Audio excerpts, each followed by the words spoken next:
Tēnā koutou katoa and hello everybody. Welcome to the Lento Intervention podcast. My name is Ben Adelberg and I'm coming to you from Tamaki Makaurau, Auckland.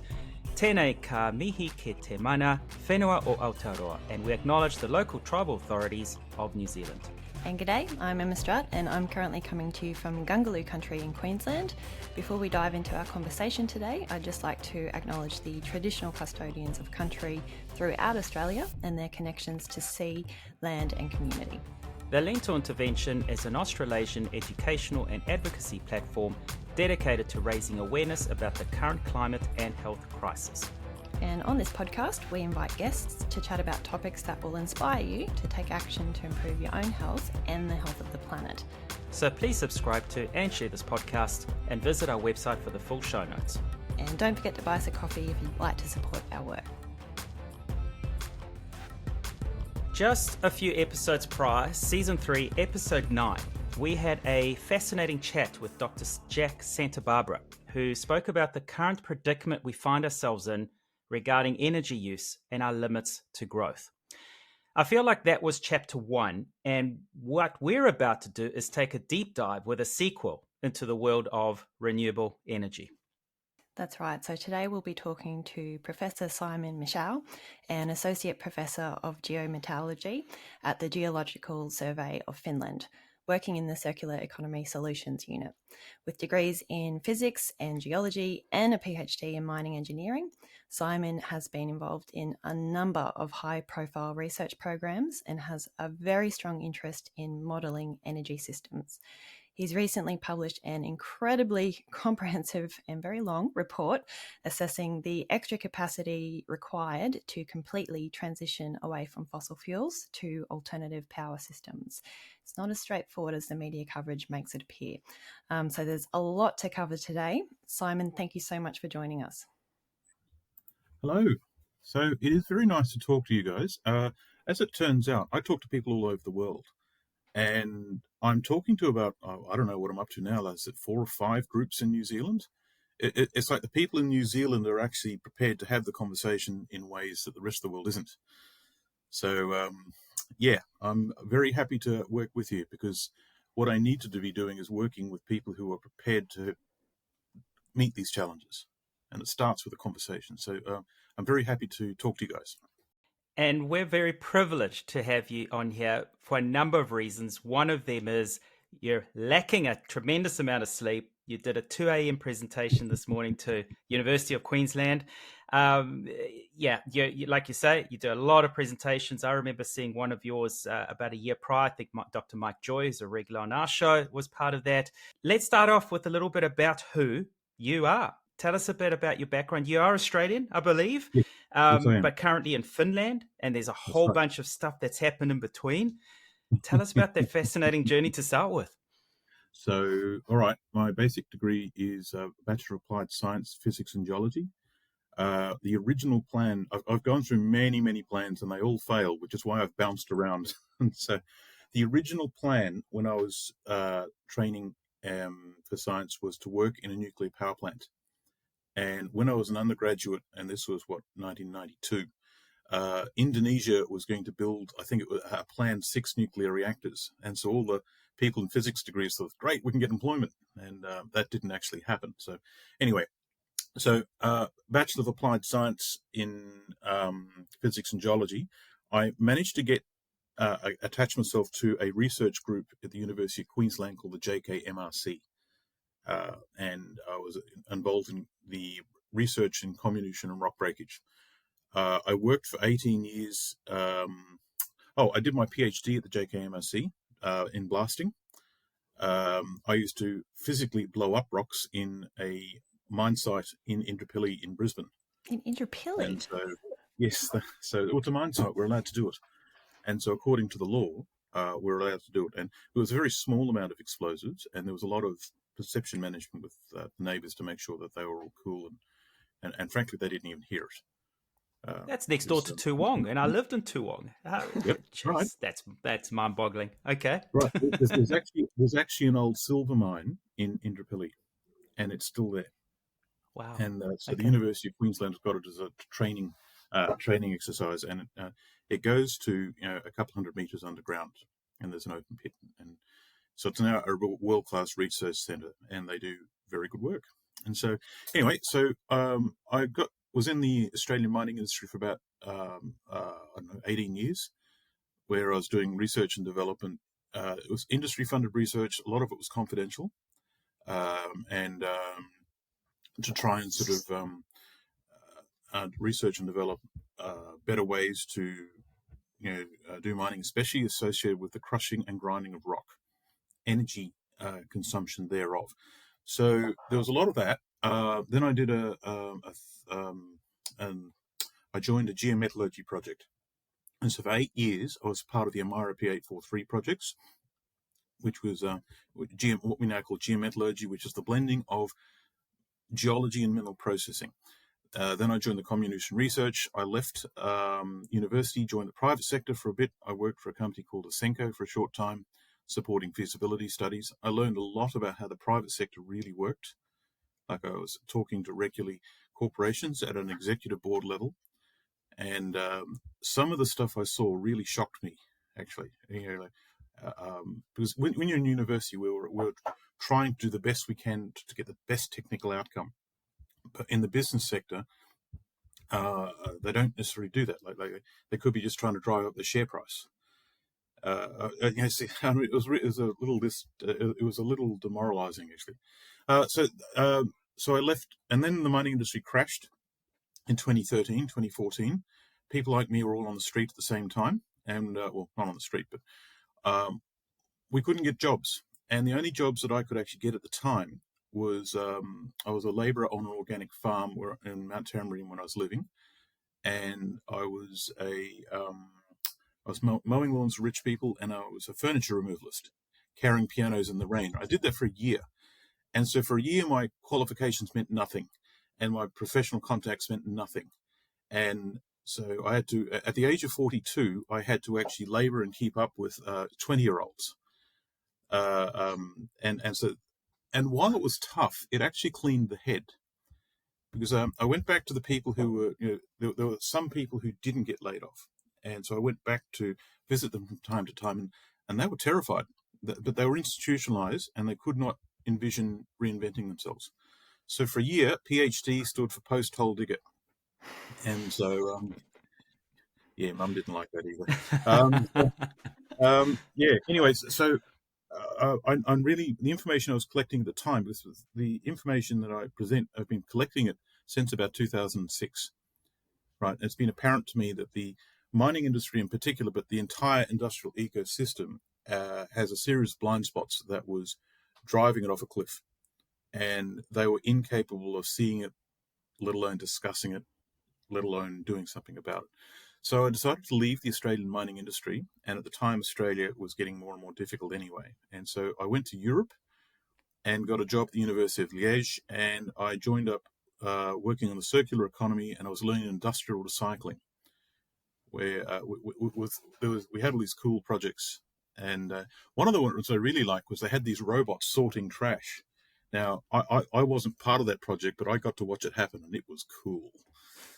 So they had these robots sorting rubbish on a conveyor belt, and so I got to see the other side of recycling and what does it all mean. And I was learning the circular economy. I was going to the European Commission and sitting in these meetings, and there was a spectacular amount of bullshit there. Now, the amount of money that they were pouring onto these things shocked me. It really did. Like one project called H2020 had a budget of 65 billion.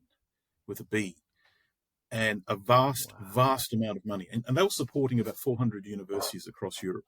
So, but okay. And so back in Australia at the time, people who were doing very, very good work were going to the wall because there just was no money. And in Europe, they were actually presenting this stuff that was just based on platitudes. And so I went back to the beginning of the circular economy in 2008 and downloaded the original presentations, and they were the same. They said the same things. And nothing had actually changed, and that upset me a little, actually. For 12 years, they've done what? Our best and brightest were tied up and doing things that just weren't, valid or real. Anyway, so it was a job, and I was trying to create a career in industrial recycling on a number of fronts, and I was going for some of the larger corporations like Suez and Viola. And I was on my way back to Australia because the money ran out in Belgium, and I was offered a job in Finland called Mineral Intelligence. And I went to the interview. While the money wasn't very good, what really, really surprised me was the people in the interview, senior management, could openly discuss.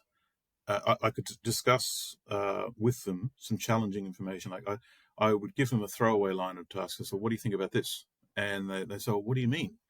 I asked them, "Well, what do you think about the propensity for the European euro to go into a hyperinflationary spiral?"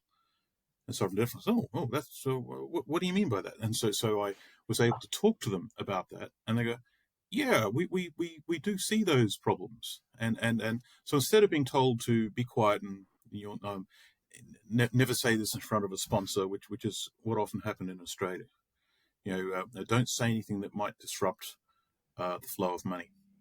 In Finland, they were actually able to actually sort of talk about stuff, and everything was accessible because the place is so small. I'm in a research project called BAT Circle, which is the battery chemistry materials handling, and the entire Finnish ecosystem, all major players associated with the battery industry, can fit into one room, and which means we can all have a frank discussion, and so I took that job up, and that turned out to be an excellent decision because the people I work with, they are very they're on top of it in ways that in here how they think in ways that I have not seen elsewhere, and so work is now being done on multiple fronts. I then was promoted to associate professor of the Circular Economy Solutions Unit, and I'm attached to a mineral processing pilot plant in Outokumpu, which is a 5 ton an hour flotation plant that does piloting scales. And it's the only one in Europe like it. Like it's the only flotation circuit like it. And so I started this work. I actually put together a plan, and that one report that you saw, there's actually 6 reports, and 5 of them are in the air at the moment, and the 6th one is being planned now. So it was all part of a chess match. And because I realized I had an opportunity in Finland that didn't exist elsewhere, I went away and thought about what needed to happen here. And so I first got permission to do the work did some back of the envelope calculations to show that we just didn't have enough minerals to supply easily what we think we're going to supply. And so my management over a cup of coffee asked the basic question of how much minerals and what kind of minerals do we need to service the gigafactories of Europe? Like they're going to build all these factories to build batteries, and that was the plan. In fact, in 2018, every second word was battery. And I actually asked them, so what happens after batteries? And the room just went silent. So what do we do after batteries? And there is an answer to that, but they haven't actually sort of cotton onto there yet. Anyway, so I realized that this required a bit of planning. And so to answer that question of how much minerals we will need, right, I thought it would be a fairly simple thing because so much work is being done in a mapping context here in Europe. I thought, well, the information's there, just go and find it and plug it in and away you go. I thought it'd be like an afternoon's work. But what I found was vast sections of that information was just missing, just hadn't been done. For example, I couldn't find a single report, and I still can't. Maybe there is one out there, but I haven't found it yet, that describes how big is the global fleet of cars and trucks and airplanes. So there are lots of studies for individual nations, but no one's put them all together. And that's a problem because when we manufacture anything, like anything at all now, it is a global effort. The market is global. And so there was things missing, and a lot of these things missing were really simple. Like I was able to explain what I was doing to a 7-year-old little girl, and she got it on the spot. And she goes, so why is this a thing? Like, don't you have more important things to do? And and she's right. Yeah. Yeah. Anyway, so but when you actually talk to people, say 30 years experience, they're, oh no, we do things differently around here. Oh dear gosh. And so the whole system is energy blind, but also minerals blind. Like I was sitting in these European Commission meetings and listened to them talk. Now, coming from the Australian mining industry, where it's a business to extract metal from the ground, and the realities of that, and it's hard. That's a challenging industry in a practical context. But in Europe, they had these blind spots. They said, "Oh, we don't do mining. That's filthy." Oh, no, that's not good enough. So, all right. So, what do you do? So they talk in terms of how sustainable they are and how ethically superior they are to the rest of the world, but they don't extract their own resources. And so I called it the China firewall, because in Australia we mine minerals and turn it into a concentrate, but we don't make metal. We truck that, we ship that concentrate off to Southeast Asia, usually China, where they smelt it into metal and they turn the metal into products, and then they sell the products to everyone else. But we don't manufacture anything in Australia, and we don't make any metal in Australia. Now, in Europe, they don't do any mining either. And all they do is they buy finished products or components off the market. So any manufacturing in Europe, you've got all the components to put together. Those components are made in China, right? So the people in Europe talking about resource security and the critical raw materials map and the circular economy, and they are doing it in context of, well, they just buy everything off the market. And their assumption was historically, I also saw, for example, the different cultures in Europe, and you come up against, say, the Spanish culture or the French culture or the German culture or the British culture. Each one of those had a world empire at one stage. And so they have a seed inside their culture still that believes that, that they're kind of, that they've got it down. They don't need anyone else's help. We should be going to them for advice. We used to run the world, and so they had this sort of thing where, well, we've got the money, and while we've got the money, we'll just buy the stuff, and that's the end of it. And so they saw resource extraction is something that happens in the Southern Hemisphere, right?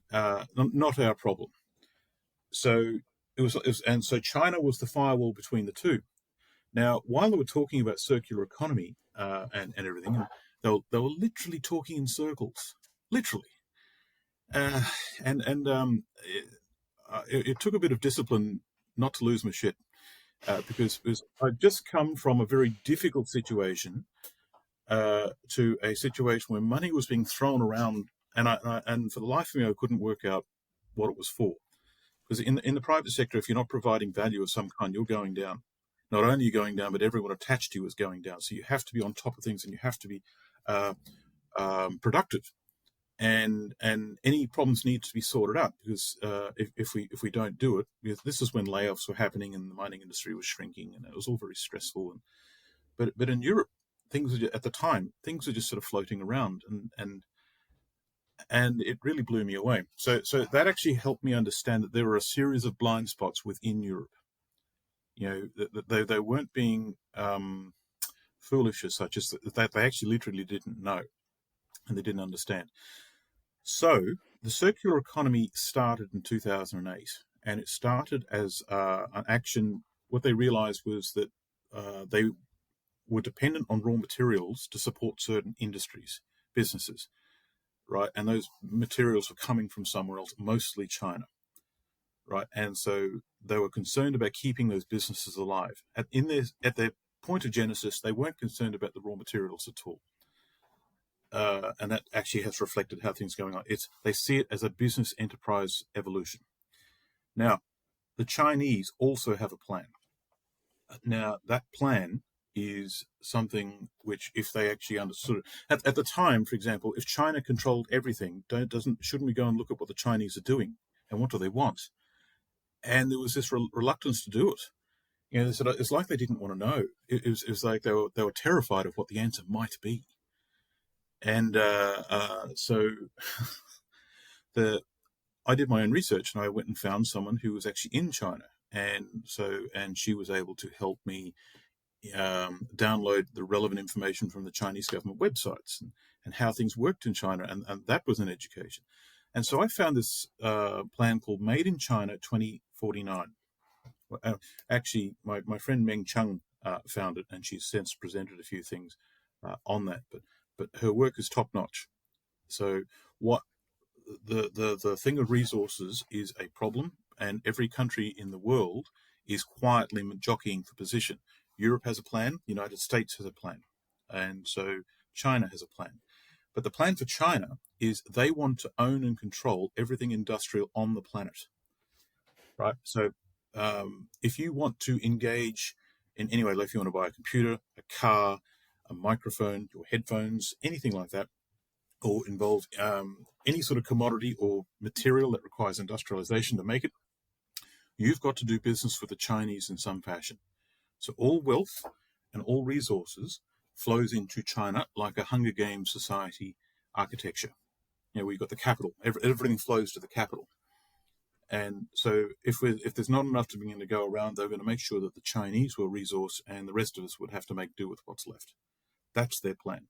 And they're openly discussing that.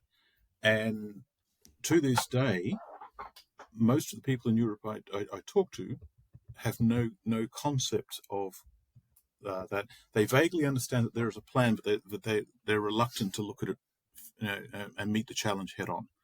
And I think it's because they instinctively know how vulnerable they are, and once they see it, they're required to do something about it. It's something like that. So anyway, so and then I joined a project called the Screen Project, and I was actually part of a group that was actually collecting information about. We were developing what we call the critical raw materials map, where we were showing information about what minerals that were of economic importance versus a possible supply gap and inelastic market. And so they settled on 20 minerals and metals that were considered critical. But and so I was part of these guys, and we were collecting information all over the world. And I must say, these guys were very professional and much more competent than any other group I've come across to collect such information. But the way the project was structured was to look into our past. It was to look for the previous 4 years of how things had gone. It was not looking to the future at all. But everyone was using that CRM map as if it was looking for the future. This is what we will need to look at in future. That it's not how it was. There's a perception gap. And what was interesting was at the time, we were told we were not allowed to discuss energy. Because I actually asked them, because I've been studying things like peak oil for years. And so why, if we're looking at critical materials, like oil, gas, and coal and uranium are all raw materials, and we need them. And a lot of it doesn't come from here. So why don't we discuss it? And we were told, so look, the project was set up by the European Commission, and they've laid down the law. We must adhere to how they've done it, and we must keep doing it so the work we do now can be compared to the work that was done then. And it says you are not to discuss energy resources. Other people are looking at that. So it turns out the other people who are looking at that were just collecting production data, as in what had been produced that year. They were just recorded. And so they weren't looking in terms of what reserves we had left, and the changes in the value chain and how things might change. And that really struck me as strange. And so our best and brightest were walled off from the real part of the problem. And I saw this in multiple places, and they meant well. Like they meant well. It's just this was the outcome. And so I went back to GTK and I said, look, this is what needs to happen. And so we're minerals blind, but we're also energy blind. And so I need to write a series of reports that shows this and puts the data on the ground, and it needs to be public domain. And so I planned six reports. And actually, if you like, it might actually be simpler to show you that.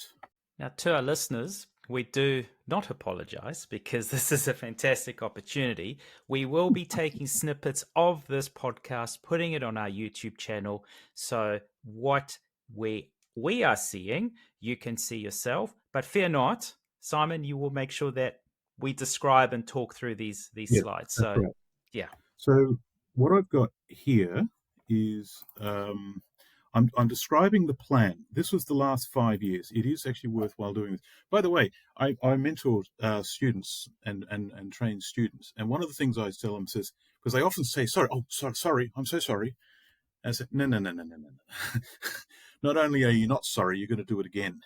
So, to give them the confidence that their opinions matter. So anyway, so I thought I'd have a laugh over that. So I'm sharing my screen. Okay, so this is what I call the big picture and a cunning plan. It was first developed in 2018, and you're seeing an evolution when I was describing a version of it. So these reports don't happen in a vacuum, they were planned. But because of the controversial nature of that plan, I wanted to release the reports in a reverse order so people didn't understand what they were until the last report landed, and then they could fit together like a jigsaw puzzle. So the question was, what quantity of minerals were needed to phase out fossil fuels? And so we started out with the big 1,000-page report that you've got now. That's the first report to look at if we're to read them in order of telling the story, but not order of publication. So we needed solid data for the number of electric vehicles, batteries and hydrogen cells and what have you, and an estimate of the energy mix. And the outcome was the task is much larger than currently understood. Nuclear is needed, but can't be the magic bullet to replace fossil fuels. Power storage buffer stations are an issue. Biofuels are needed, but can't be scaled up. And one of the problems is we don't have the time to do this the way we think we're going to do it. And all existing non-fossil fuel systems may not be strong enough in terms of energy return and energy invested. So the next paper in sequence, and this one's actually being written as a paper, and it's in peer review at the moment, but I've been showing some of the data from it, is the technology mineral quantities needed to resource the manufacture of a sustainable system large enough to completely phase out fossil fuels. That title has now been changed, but I looked at how much metal will we need to make one generation of solar panels and wind turbines, etc. And so the current rates of mining mineral production were nowhere near enough, and neither were stated mineral reserves. And so we should consider different mineral systems to manufacture. And it's been suggested, I've proposed, a mining frontier in Europe will be opened because we have to be self-sufficient. And if we're going to maintain our own sovereignty, we're going to have to decouple from China. And we've got no choice but to mine our own territory. Minerals will probably become strategic assets the way oil is in Saudi Arabia. And so that goes to, the report called The Mining of Minerals and the Limits to Growth. And that one's out. Now, this is to show that the mining industry in its current form is actually struggling. Like conventional mining is evolving into a new business model, and it's struggling to maintain production growth. There's a whole lot of technical problems they're dealing with, like lowering of grade and increase in energy consumption, and costs are going up. So the idea that the mining industry can expand a lot is false. Like they're just not going to be able to do it. And so then they go, so we can't mine for more minerals. So the whole electric vehicle idea and green revolution, sorry, too bad, so sad, we'll just go back to fossil fuels. And that's when I give them the oil from a critical raw materials perspective report. And that was a tour of duty through the oil industry. That turns out to be the only government report written since 2005 that mentioned peak oil. The oil industry had it all sewn up with, they had it all confidential. Trust us, it's fine. We've got this under control. And actually, they don't. So the answer for that is we should leave oil before it leaves us. And current peak oil production at the moment is in our past, November 2018.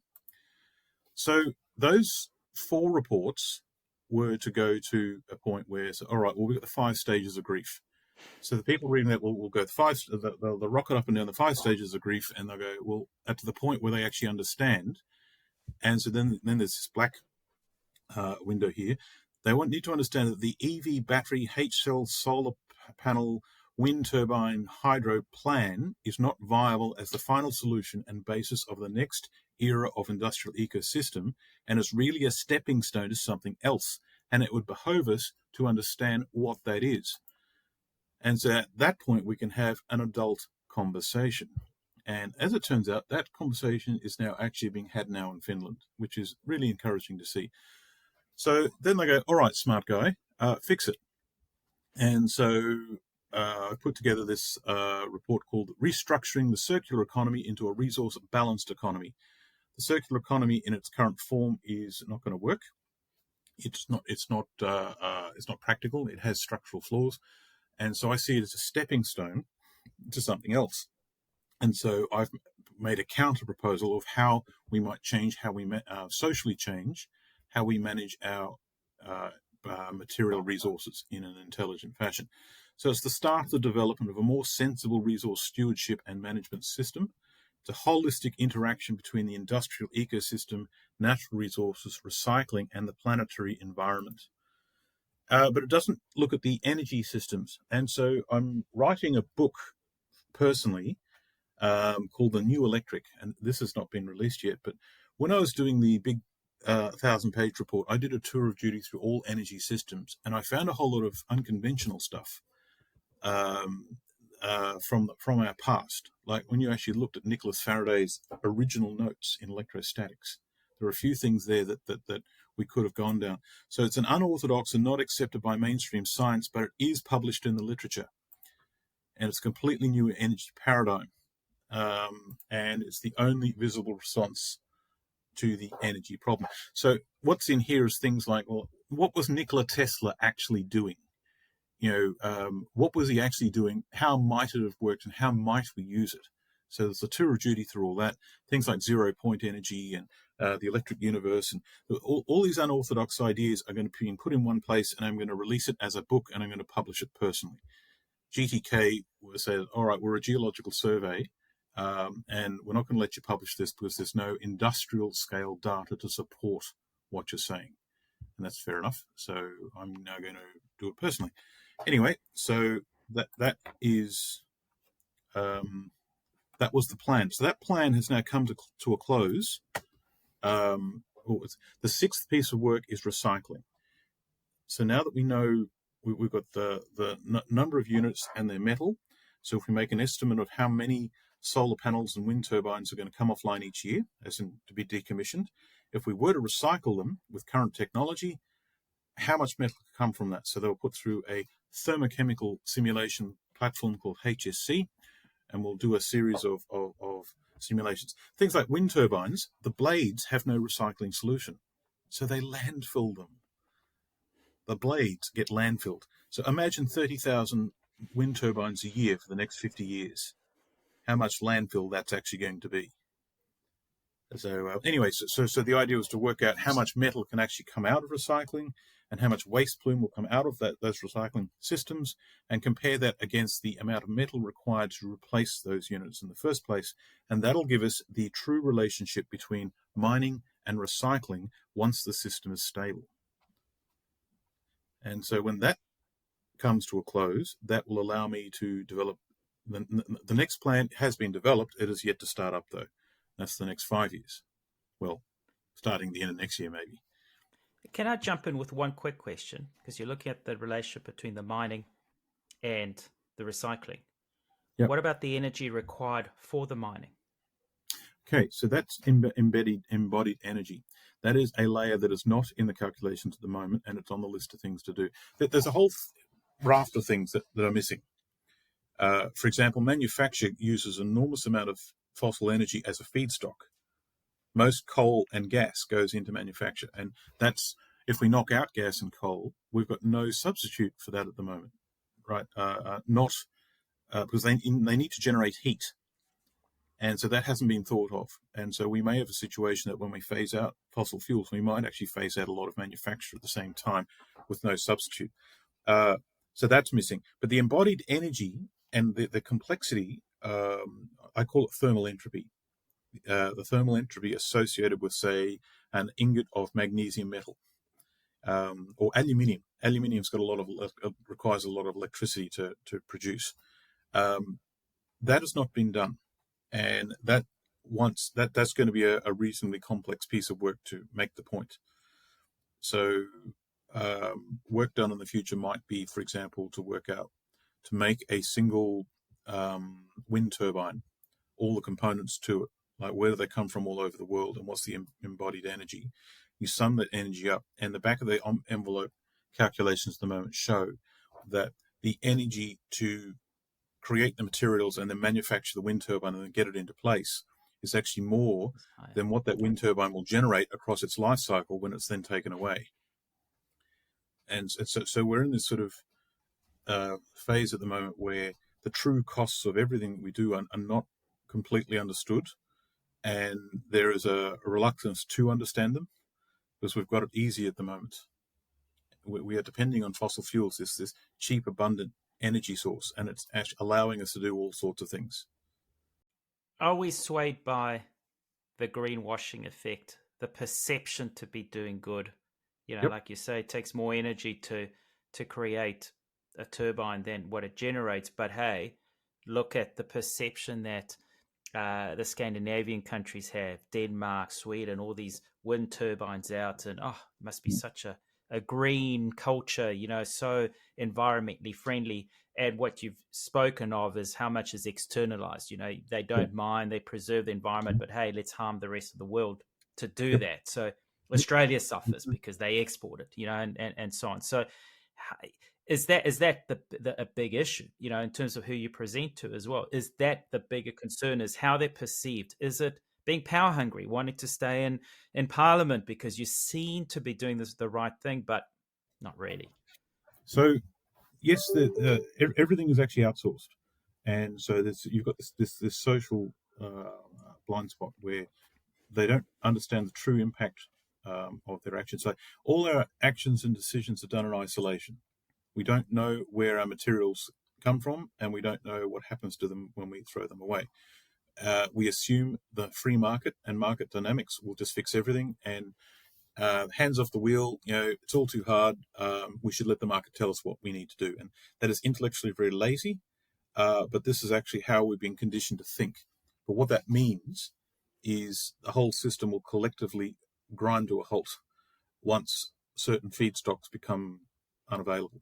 And in the background of it, you've got the biostress systems of, the earth dynamic systems of land degradation and species die-off and all that. And that is like the entire bottom of the food chain, both in the sea and on the land, has been traumatized. Like the long-term viability of large mammal vertebrates like us, that's grim, right? But that's not part of the discussion when we're discussing the stock market. So there is a lot of self-serving thinking at the moment in the current human civilization that we prefer not to see. On the other hand, we have to feel that we're doing something. So when someone comes up with the idea that something is being done, then we can collectively sit back and relax and, it's good, then we can get on with our lives. Something's been done. But that something's been done is not good enough. And so, no one wants to hear, for example, that the future is going to involve a lot of work for a very small return and is going to be rather uncomfortable, at least some of the time. And no one wants to hear that. Right, like Bill Clinton, wasn't he quoted as saying, "No one ever got elected for telling people what they can't do"? So the thing we've sort of settled on, like the Green Movement has settled on to a groove 30 years ago, and they've gone down this particular track, whereas a lot of what they do and talk about is in isolation with some of the realities of how human civilization actually functions. And a lot of their, I'm hearing, for example, at the moment, we should get off livestock and we should eat insects, to save the environmental. And I actually blurted out in a meeting. A friend of mine in Australia called Sven Waits said this. He said, I would start eating politicians before I consider start eating insects. And I said this in an audience of politicians, so I might get in trouble for that later. But that solution If they put a seaweed additive into the diet of a lot of the livestock, then they don't produce as much methane farting, right? But the real but also the real solution could be, for example, we just have less livestock and we go mostly vegetarian with the occasional bit of meat. That is more sensible. Eating insects, though, that has health problems that are not understood at the moment, and I'll be eating politicians before I even consider that. So It's probably more helpful for the environment. yes. And our If health. someone needs to be eaten, who do you think is going to go first? Eat the rich, Yeah. isn't it? Yeah. And one thing we don't talk about enough, and it's actually becoming more prevalent, it just doesn't make the news, but also the social injustices that happen with a lot of these supposed solutions, because with social injustice comes social unrest.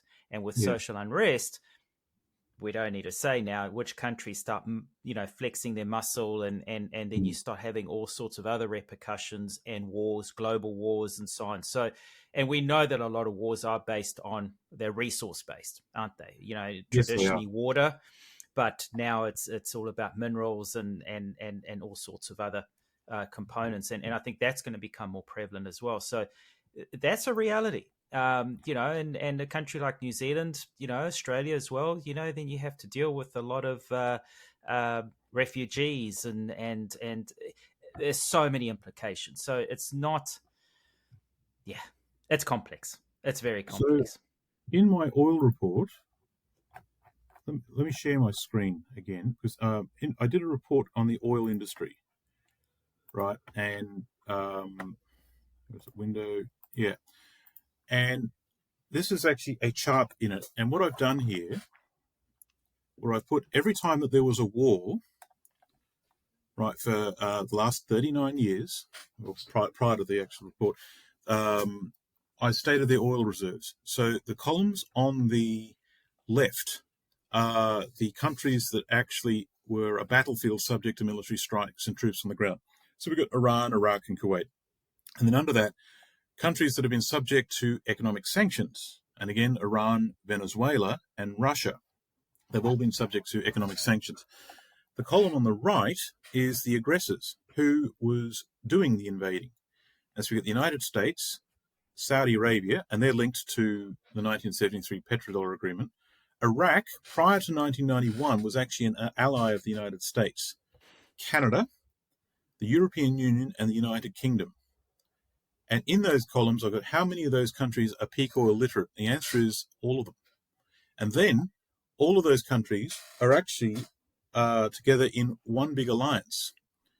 But both the aggressors and the recipients had oil.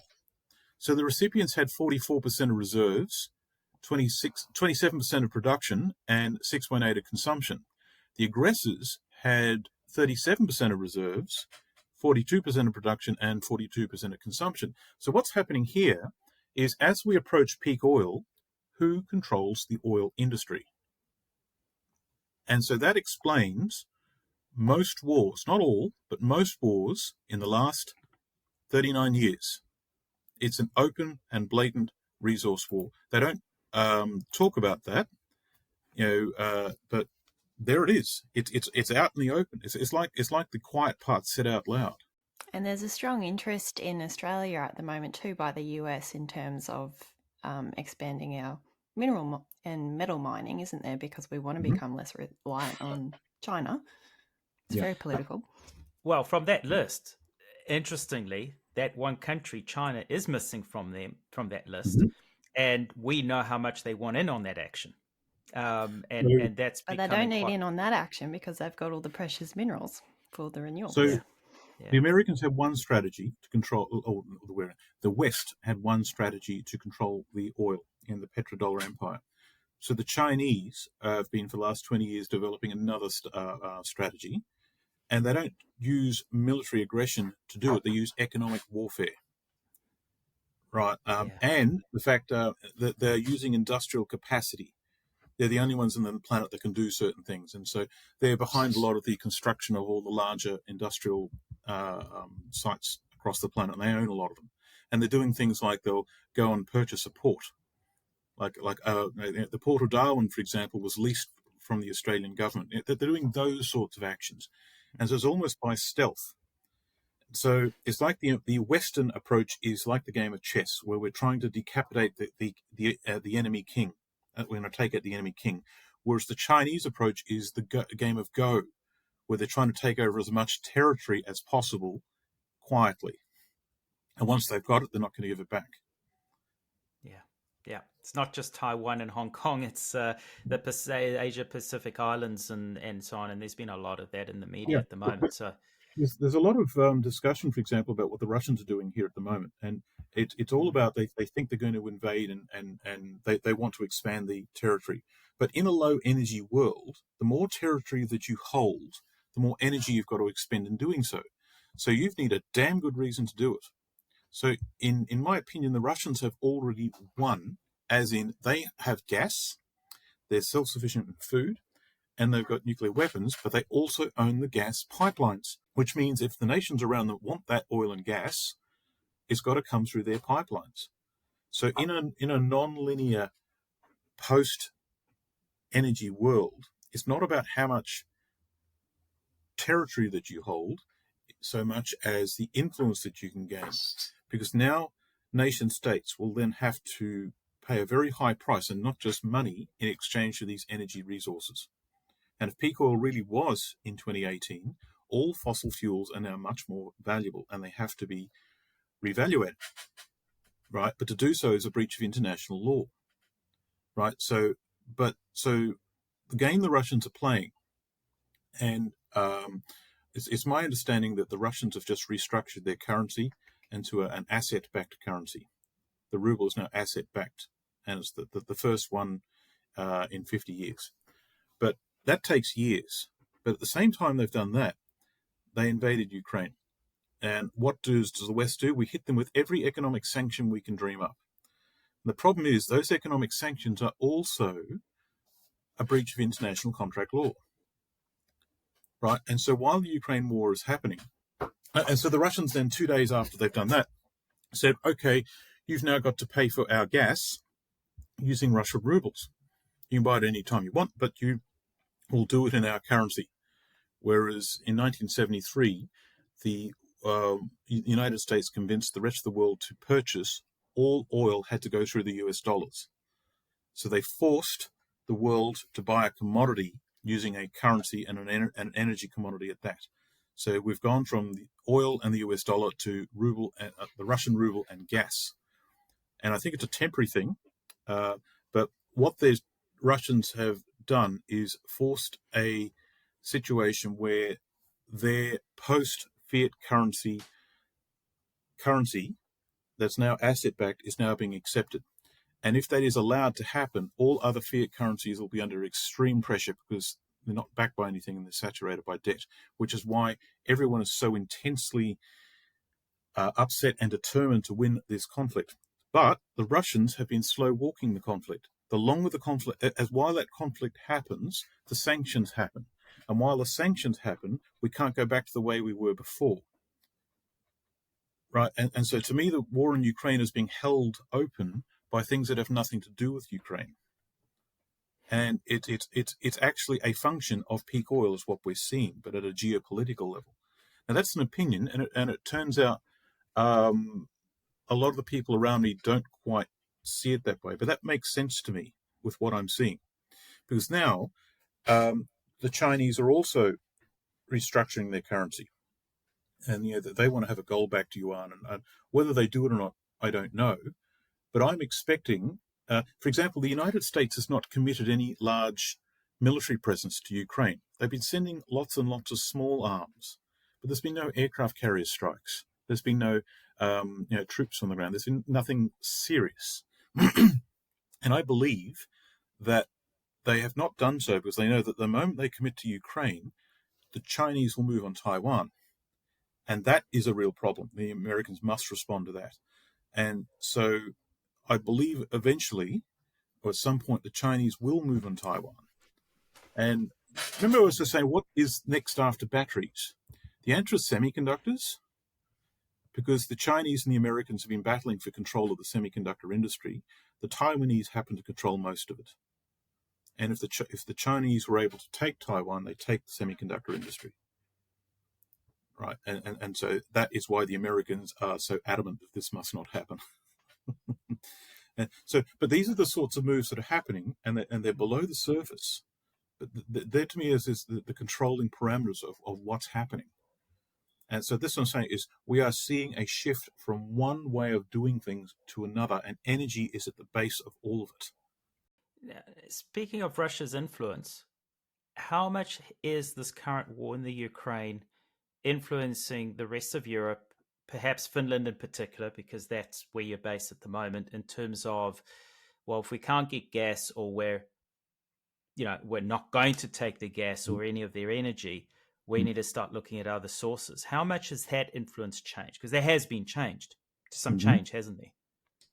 So you have to remember that the anti-Russian sentiment here is epic, because it's in living memory of the Russians doing ethically unacceptable things, right? And that is deeply entrenched in the culture, right? And so I work on the principle there are no good guys, there's only power dynamics. Right? Everyone's jockeying and maneuvering for position, and ethics is just like a fig leaf for what they're actually doing.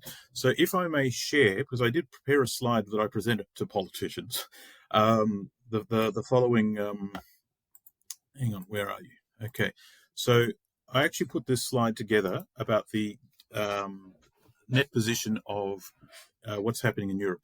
Okay, so I took the largest producers of gas in the world.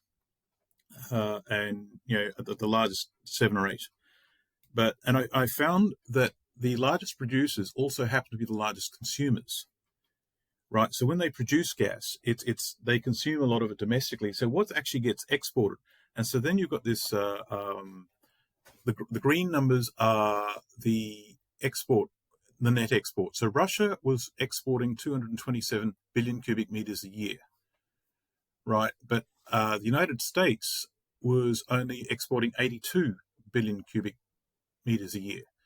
So once you actually sort of get the net export, but Europe, the European Union needs 332 billion cubic meters. So it went something like this.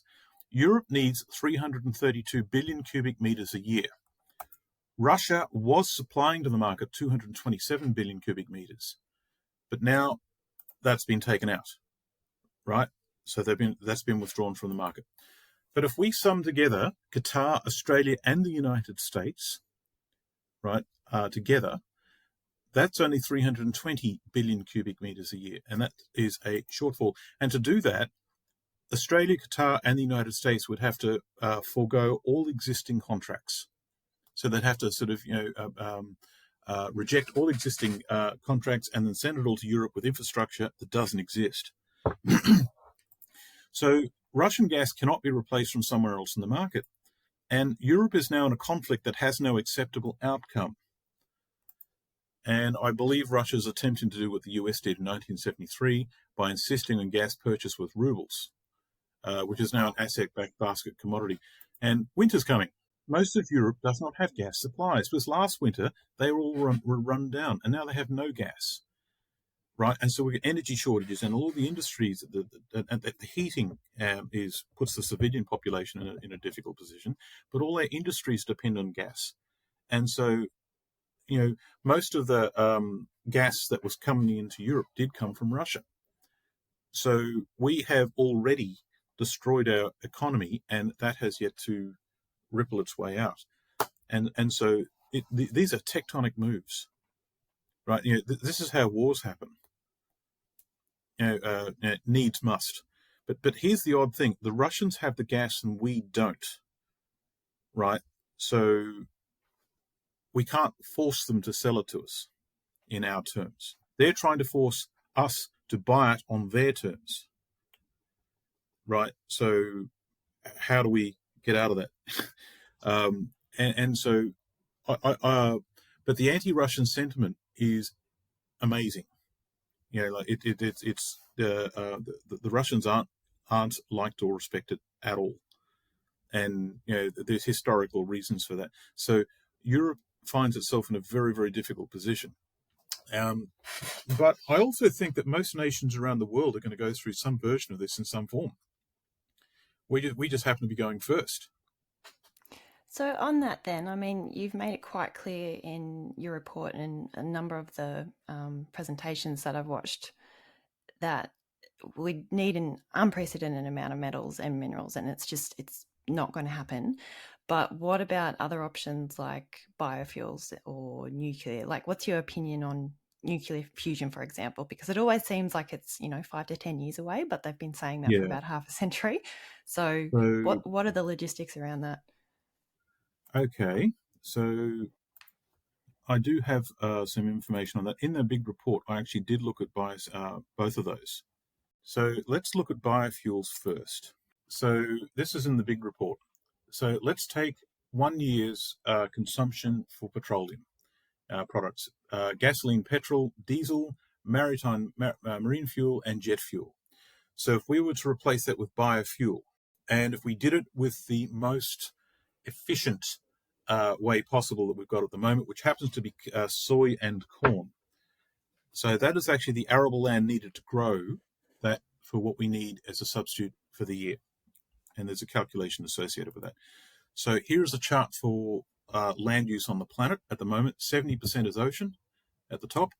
And then we've got forest is about 7.66%.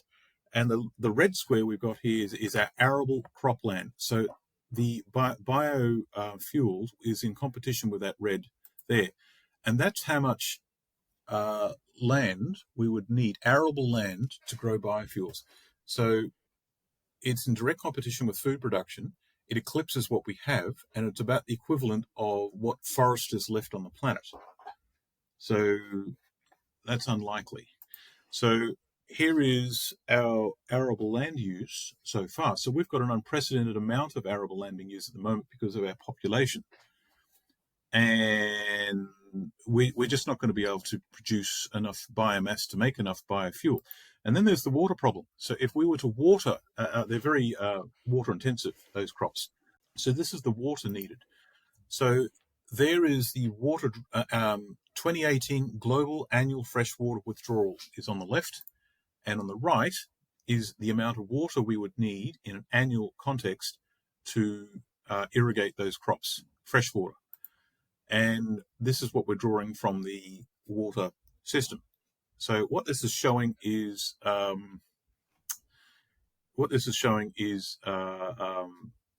whole idea of biofuels, which I think we will do because it's the only way to keep the aviation industry going in a sensible form.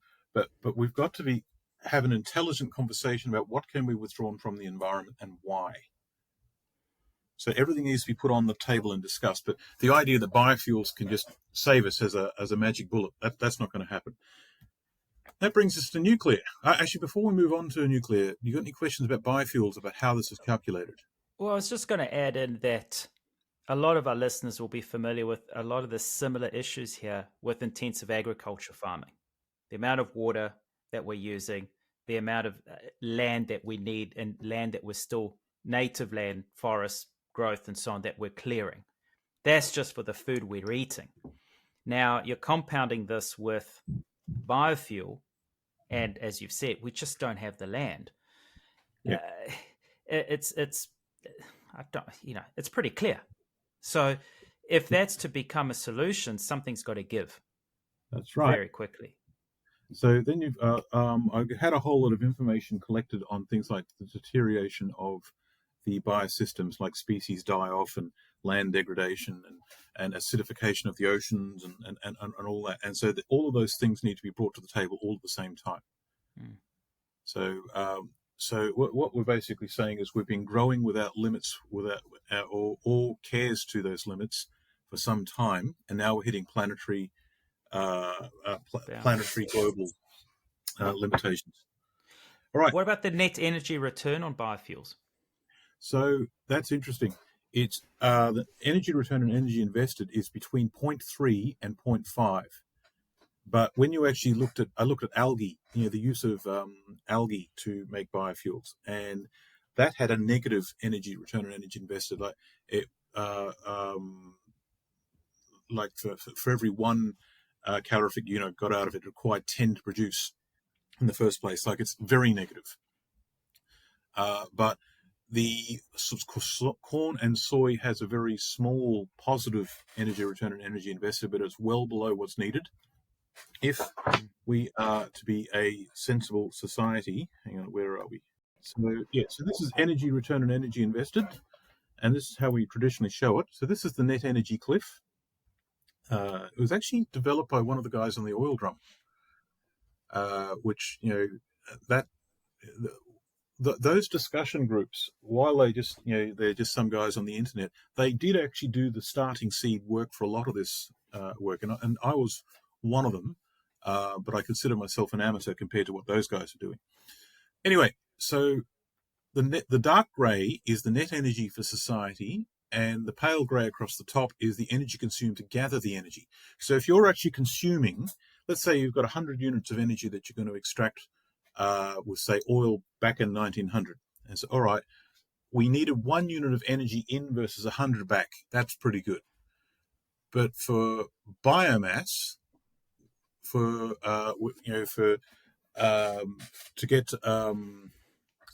get say like 1 unit of energy, we're having to consume. I don't know how would you put it.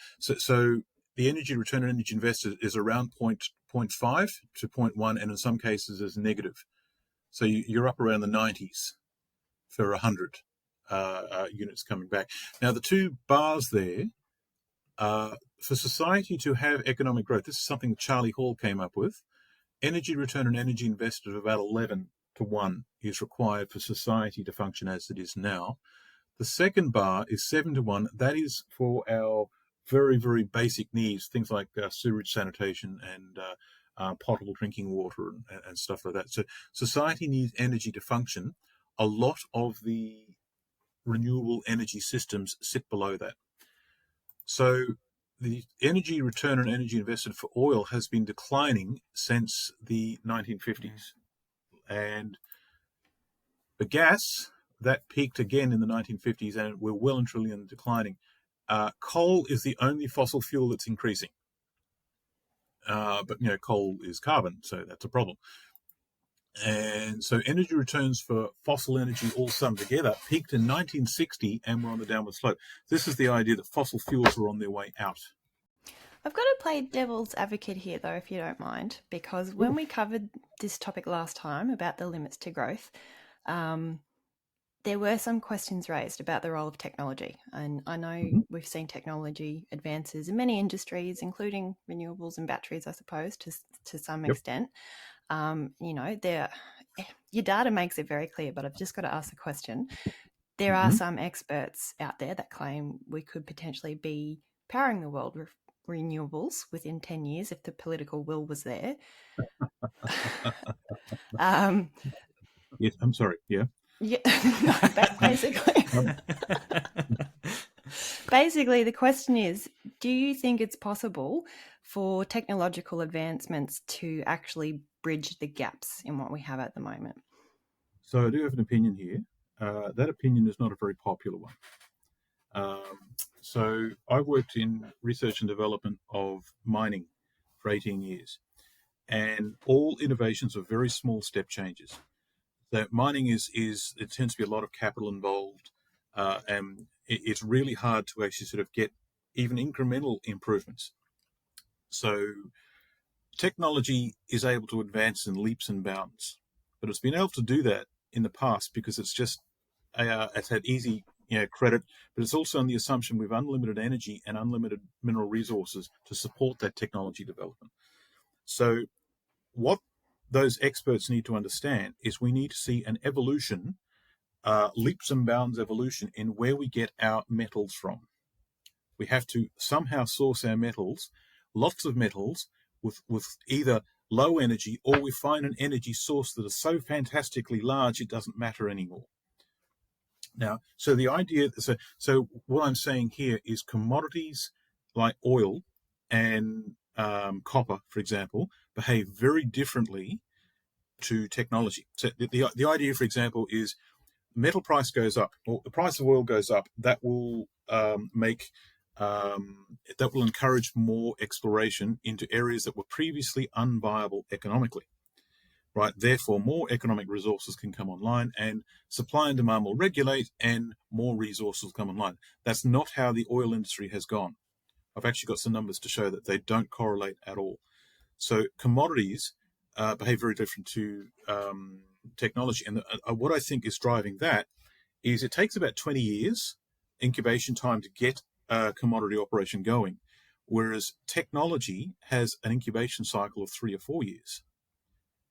Right, so technology by its nature will move very quickly. Commodities by its very nature will move very slowly. And they are decoupled, but they are attached to each other. So the idea that technology will come up with a new energy system, well, the idea that technology innovation will give us more metals and materials does not take into account the deposits that are left. We mined out all the high-grade ones a long time ago, and now we've got these massive, low-grade, hard-to-work, very expensive to extract mineral deposits that are left that are energy-intensive. But the idea that technology will deliver us an energy system, needs must. Someone will think of something, right? Does not honour the fact that that energy has to come from somewhere. We need an energy source, a natural energy source. That they have the idea that economics, for example, is a power source. It is a physical power source that can actually alter reality. It's not. It's a management system. The materials that go into it need to be managed. So, and so the idea that we're just going to come up with a new technology and everything, and even if we did develop a system tomorrow, the other thing that's not really understood is time. It takes time.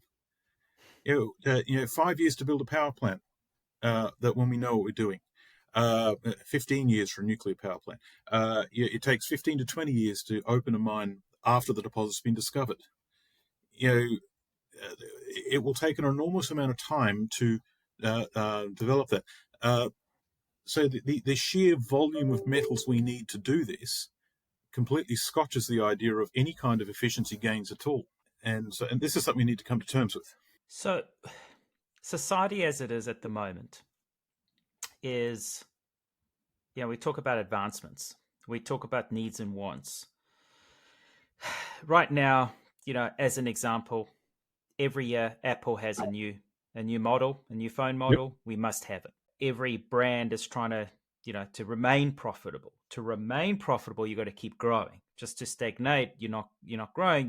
You're actually losing money. So we're in the spiral of just this constant, it's capitalism, right? It's the society we're in. This is going to come crashing down very fast. And we're already starting to see a lot of the signs, delayed delivery of a lot of products and technology, supply issues. What should we be doing? What should we be transitioning to? What societal changes should we be undertaking? I mean, this is a big loaded question here, but something needs to start changing, and we can't wait for our leaders, our politicians, because that's not happening. And as you started right at the beginning, then they're not acknowledging it for whatever reason. So what should start happening as of yesterday? My understanding of this question, I was listening to a podcast from Nicole Foss. By the way, she does excellent work. I highly recommend you go and find her for one of your podcasts. She was, what I found is anyone with any sort of training in the science of biology has a very good handle of the pickle we're in at the moment. So a biological system, its size and its complexity is defined by the energy we put into it. If that energy is withdrawn, the size must shrink and the complexity must simplify. The end. As in that's a hard reality. So we are in that situation now. So to answer your question, the first step is understanding. We must collectively understand the predicament we're in, whereas at the moment, only a few people do, and everyone else is having a head in the sand moment. We don't wish to know. So first we've got to understand, but not just in ones and twos, and not just our leaders either. All of us have got to understand, because there's a social change coming. So if we understand the pickle that we're in, when things start getting difficult, we understand why. And if we can understand why, then we're less likely to riot and turn on each other. Because the person next to you is actually not your problem. The person next to you is actually your solution once you get to work. Because the only power source we've actually got that we can control is us. Human labor, human ideas. So do we potentially look to, Cuba, for example? I mean, Yes, they exactly. radically changed how they were set up. So there's a number of historical precedents you can look at, right? So what happens, what's happened in the past? And so this is part of understanding what's going on. Now, Cuba is one, Argentina 2001 is another, Brazil 1994 is another, Germany 1935, what happened there? But then there's historical ones like, what happened on Easter Island. And so historically years ago. So the idea of collapse is, civilization collapse is now being challenged, right? They said, oh, they didn't collapse, they're still there. But you can have like a setback. Like at the end of the last Bronze Age, end of the Bronze Age, lots of civilizations had a very tough time over a 200-year period, and they all collapsed. And that's probably related to a volcanic eruption of some sort. But what I'm saying is the environment changes, our ability to do things changes, what sort of problem solving needs to happen. The reason I'm saying that is we must understand as a species the predicament we are in and how things might go. And so when things get difficult, we have a series of ideas to understand not only what is happening and why, but what we might do about it based on what's happened before. So yes, Cuba is a good example. And we have to understand that we have to radically shift. So the second step is the development of a new paradigm. Now, in that paradigm, what is a strength is diversity of thought.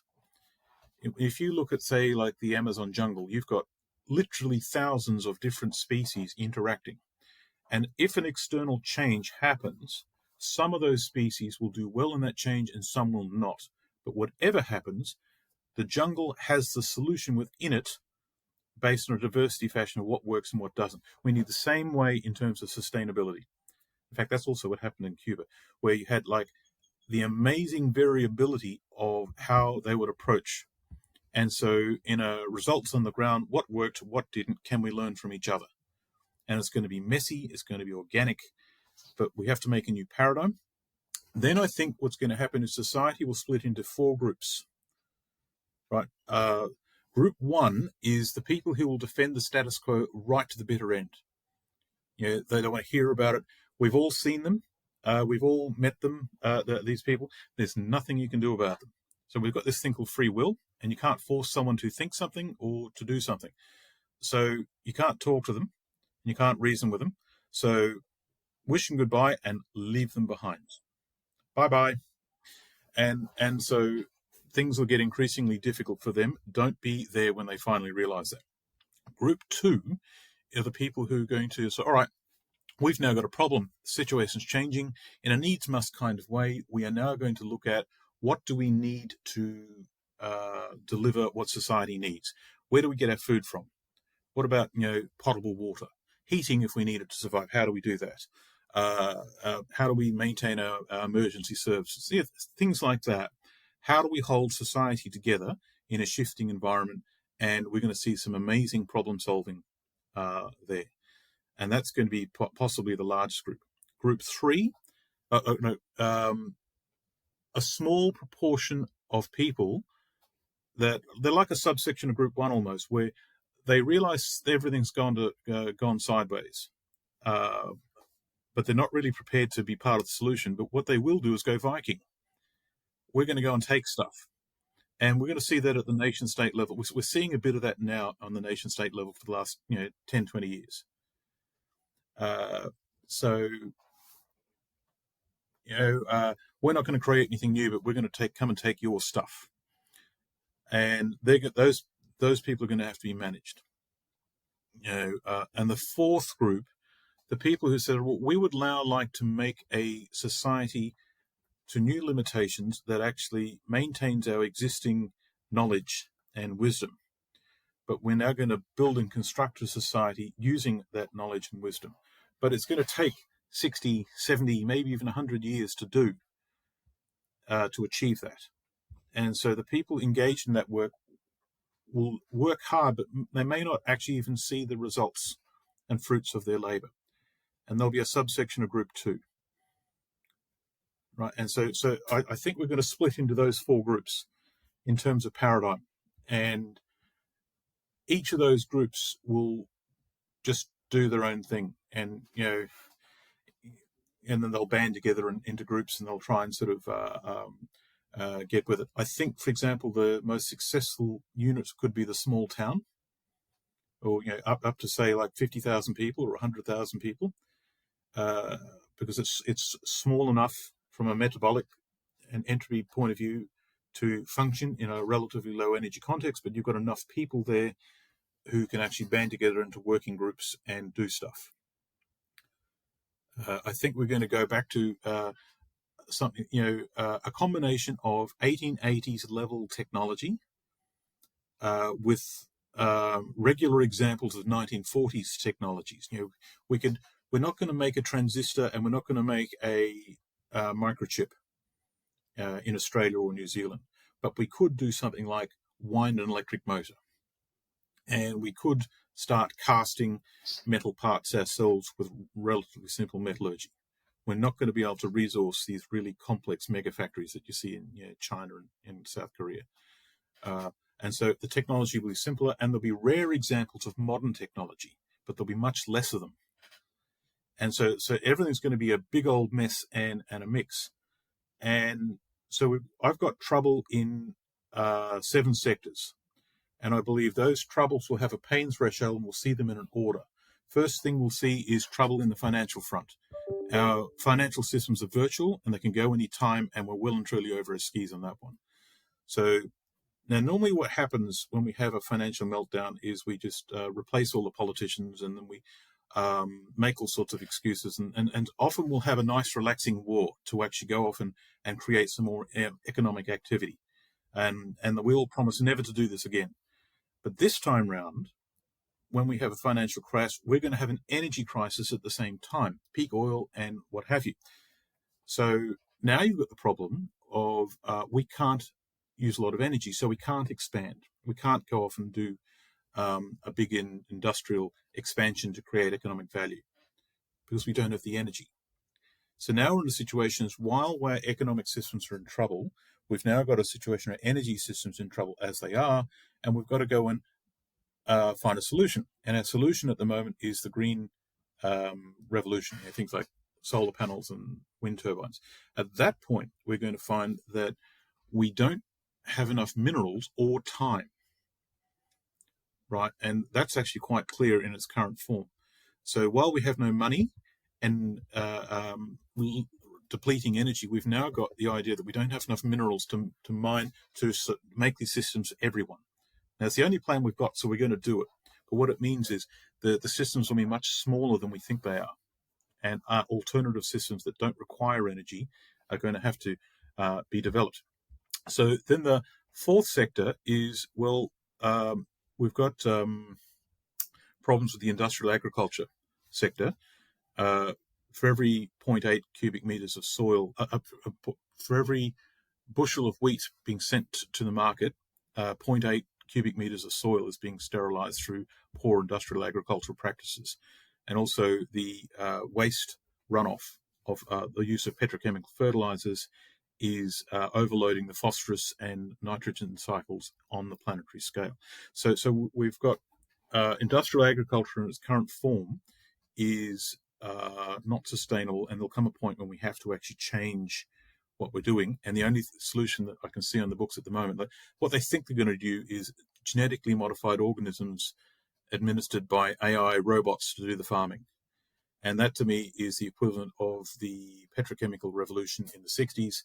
It's a stopgap measure, but after that stopgap measure, our net position's actually worse.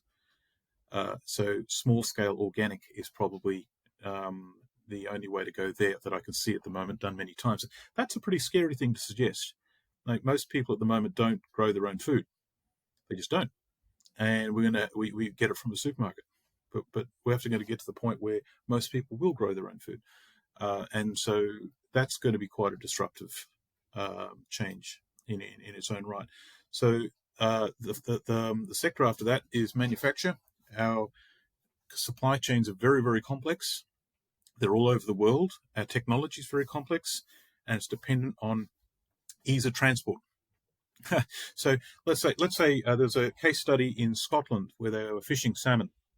So the fishing trawler gets the salmon and they put it into a big ship, and that ship goes to Vietnam. And they take the fish out and they put it in a cannery. And they put the salmon in cans, right? And the cans are then put back on the ship, and the ship goes back to Scotland, and it's put in a supermarket. So the fishermen who caught the fish then go down to the supermarket to buy food for their dinner, and they're buying tins of salmon that they themselves caught. Right, but it's travelled across. I did a calculation: 32,000 kilometres. And that's considered perfectly acceptable because it's the economically viable way to do this. So manufacturing systems are quite vulnerable, especially if we phase out fossil fuels as a feedstock, to generate heat in particular. A lot of the solutions to counter that have their logistical problems. So you can use your biomass to heat to get heat almost to where we need. You need 2,200 degrees centigrade to make a solar panel. This is to produce a silicon wafer. At the moment, the only way we can do that is coking coal. Take away coal, you don't have solar panels. Right, and so you've got this ripple effect that's going to go through our manufacturing system, and at the moment we have no solution for a lot of it. So the sector number 6 was biosystem stress, species die-off, land degradation, ocean acidification, etc., etc., etc. And the 7th sector was population overshoot. So that last one's interesting because if you put each person into a 6 meter square section, which is what is the minimum amount of space for a prisoner in one of our prisons, right? So if you put we've now got 8 billion people into that, you could fit the population of the world into Finland 7 times, right? So it's not a question of population density. And also our fertility rates are going down in the West. And this is what Elon Musk was worried about. Where the trouble begins is each person that is brought online will consume resources. And as time has gone on, our society has required more complex technology, which has resulted in more resources per capita. So resources of all kinds are now being consumed at an unprecedented rate before. They're all finite. Now, the problem ones are the renewable resources, as in our biomass. And we're over our skis in terms of how much biomass we're pulling out of the planet. So we do have a population problem. That problem has to be resolved in a fashion where each person is not consuming so much. If we can do that, we can resolve the population problem. Also, if we can do it where we're not so wasteful, and if we can distribute our resources more effectively, then we can resolve the problem. If we don't do that, then we have our problems with population overshoot. And so they were the 7 sectors, and in the order of pain threshold that I actually was able to present to a group of senior people last week, and they were able to meet all that with an open mind, which validated my idea of leaving Australia, because that would never happen in Australia. So for the listener, as you've mentioned, there is a timescale to a lot of these initiatives. So should we all be, planting vegetables right now? Well, that's an interesting thing. Was when you suggested to do that, I actually tried that on Mount Tamborine, and that was hard. To have one foot in the sustainability camp and one foot in the corporate world, that was very difficult. And so what I suggest is first you understand what's going on, and then you pick a hobby. Find something that you can call a hobby. Growing your own vegetables, for example. Right, but do it in a way where you do it as a hobby, and You understand it, and if things get difficult, you can change and evolve on the fly. You become a learner. You adapt to Adaptable. change, and you've got the knowledge that you've actually got with you. Me, for example, I am learning to distill my own whiskey, and that is my way of contributing value. So each family household has got to do something where it contributes value to the rest of society, where the rest of society is very happy to see you. If you're in a situation where you're not doing that, society will say, you're taking stuff and not contributing. Do you think we'll get to a point where, hopefully we're all in that community number 2, that we get to like a barter system effectively?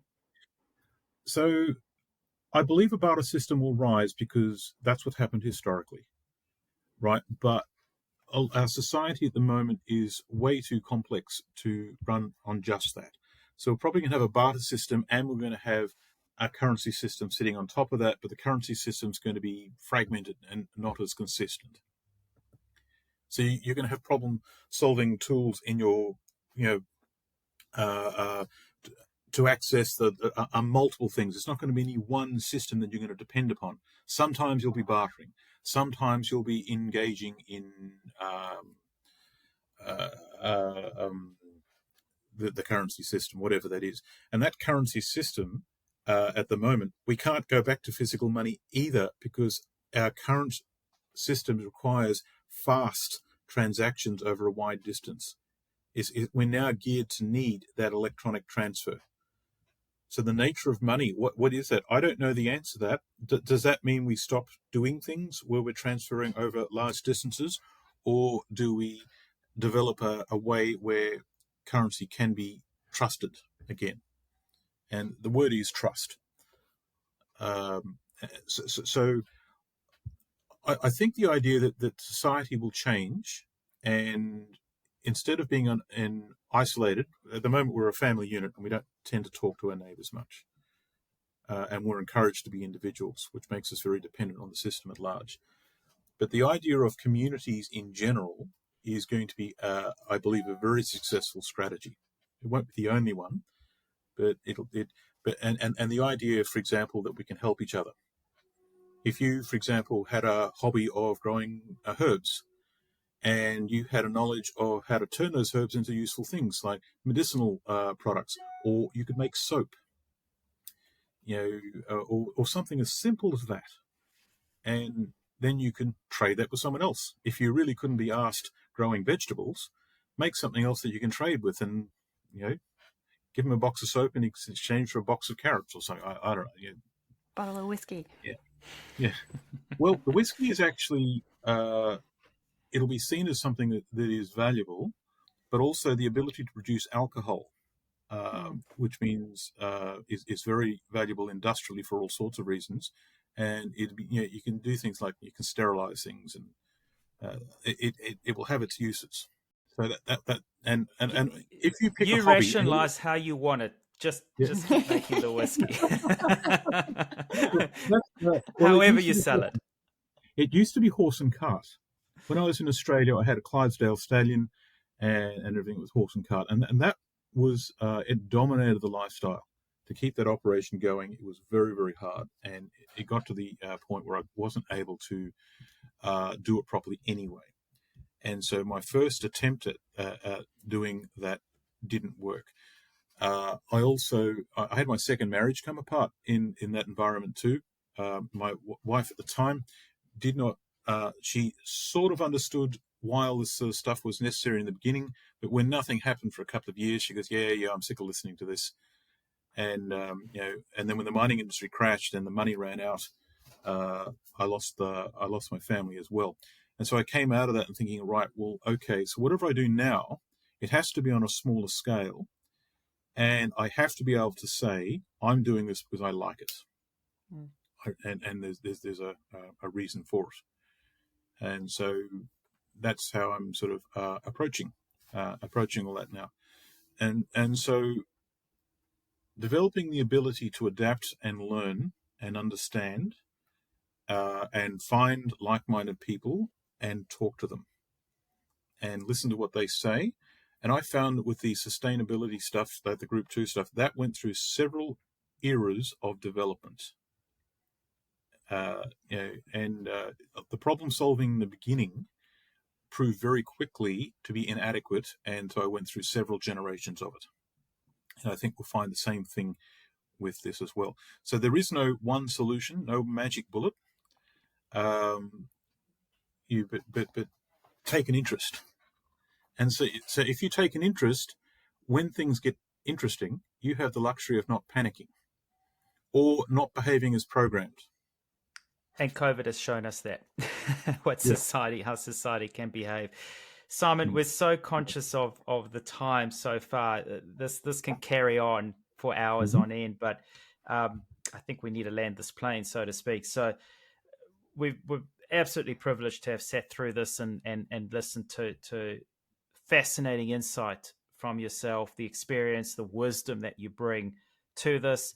Clearly, for society, buying an electric vehicle or putting solar panels on your roof is not being proactive for the future. It's not the way forward. You've imparted a lot of facts, a lot of statistics, but some valuable lessons that we as society should be undertaking. Learning, experimenting, problem solving, being adaptable is hugely important.